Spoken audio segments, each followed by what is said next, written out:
சத்தியமூர்த்தி ஐயாவிடம் ஒரு சிறிய உரையாடல். ஐயா, உங்களை பற்றிய ஒரு சில வார்த்தைகள். அனைவருக்கும் அடியேனுடைய பணிவான வணக்கங்கள். முதலாவதாக அடியேன் ஸ்ரீமான் சத்தியமூர்த்தி. அடியேன் புதுக்கோட்டை மாவட்டத்தில் தென்னங்குடி என்ற கிராமத்தில் வசித்து வருகிறேன். கற்பக களிரே கணபதியே, உயர் கற்பனை கடந்த கணபதியே, கரிமுக வதனே கற்பகமே, உன் சொல்லடி தருவாய் கற்பகமே. மாதா பிதா குரு தெய்வம் இவர்களை முதலிலே வணங்கி என்னுடைய இந்த முதல் பதிவை வெளியிடுகிறேன். இந்த சேனலில் இப்போ பார்க்கக்கூடியவர்களும் சரி, இதற்கு முன்னாடி இருந்தாலும் சரி, முதல்ல சப்ஸ்கிரைப் பண்ணுங்க. ஐயா, கிரகம் வக்கிரம் என்றால் என்ன? அதன் பாதிப்பை பற்றி கொஞ்சம் சொல்லுங்கள். கிரக வக்கிரம் என்றால் என்ன, அதனுடைய பாதிப்புகள் என்ன அப்படின்னு கேட்குறீங்க. கிரக வக்கிரம் அப்படின்னா இன்னைக்கு ஜோதிடம் தொழிலாக மாறிவிட்டது. சரியா?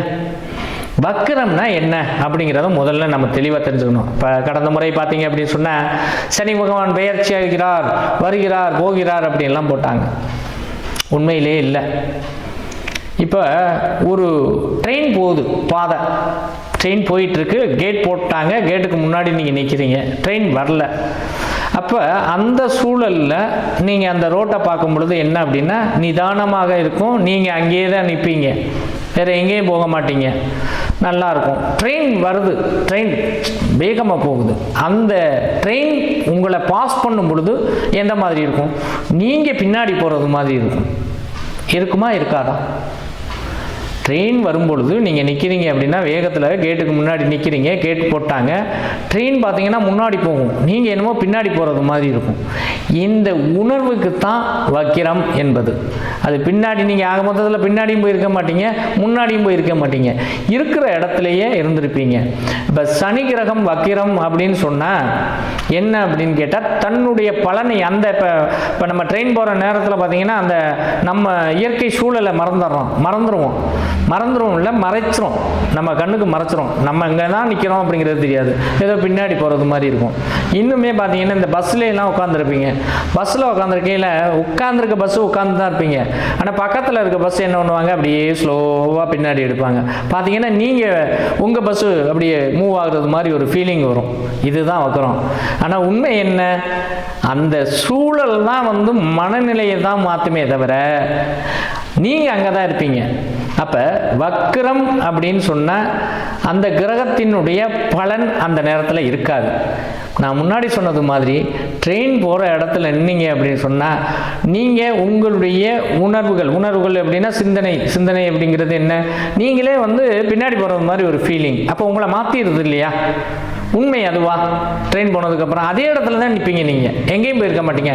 அது வரக்கூடிய அந்த வக்கிரகால சமயம், அந்த ட்ரெயின் பாஸ் பண்ணும் பொழுது நீங்கள் பின்னாடி போகிறது மாதிரி.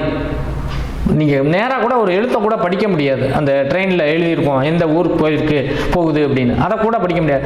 ஸோ அவ்வளோ ஃபாஸ்ட்டாக போகும். நீங்கள் பின்னோக்கி போகக்கூடிய தன்மையை அடைவீர்கள் அந்த செகண்டில். அதுபோல் சனி பகவான் வக்கிரம் அப்படின்னு சொன்னால் அவர் எங்கேயும் மாற மாட்டார், அதே இடத்துல தான் நிற்பார். அவருக்கு அந்த நேரத்தில் சுய புத்தி இருக்காது, அவ்வளவுதான். இன்னும் குறிப்பாக சொல்லணும், இன்னும் தெளிவாக சொல்லணும் அப்படின்னு சொன்னால் ஒரு வாத்தியார் இருக்கார், வாத்தியார் சொல்லி கொடுக்குறது தன்மையை பைத்தியமாயிருவார், அவ்வளவுதான். வாத்தியார் தான் இல்லைன்னு சொல்லல, கிறுக்கனா இருக்கார், நல்லா படிச்சிருக்காரு, ரொம்ப அதிகமாக படிச்சிருக்காரு, 2 PhD பண்ணியிருக்காரு, ஆனால் மனநிலை இல்லை, அவ்வளவுதான். அதுதான் வக்கிரம், வேற எதுவுமே கிடையாது.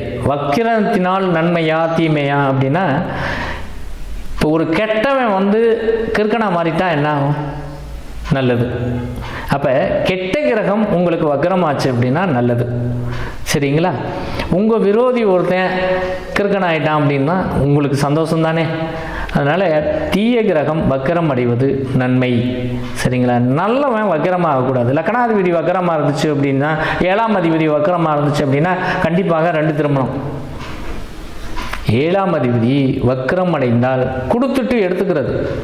அப்படின்னா என்ன? நல்லா தான் இருந்தாங்க, ஒருத்தர் பறந்து வளர்ந்து நல்லா தான் இருந்தார், ஆமாம், இடையில இந்த மாதிரி ஆயிடுச்சு, அந்த மாதிரி தான். ஆக வக்கிரம் என்பது ஒரு இடத்தில் இருப்பது சூரிய பகவான் இருக்கக்கூடிய இடத்தில் இருந்து 5, 6, 7, 8, 9 இந்த இடத்துல இருக்கக்கூடிய கிரகங்கள் வக்கிர தன்மையை அடையும்.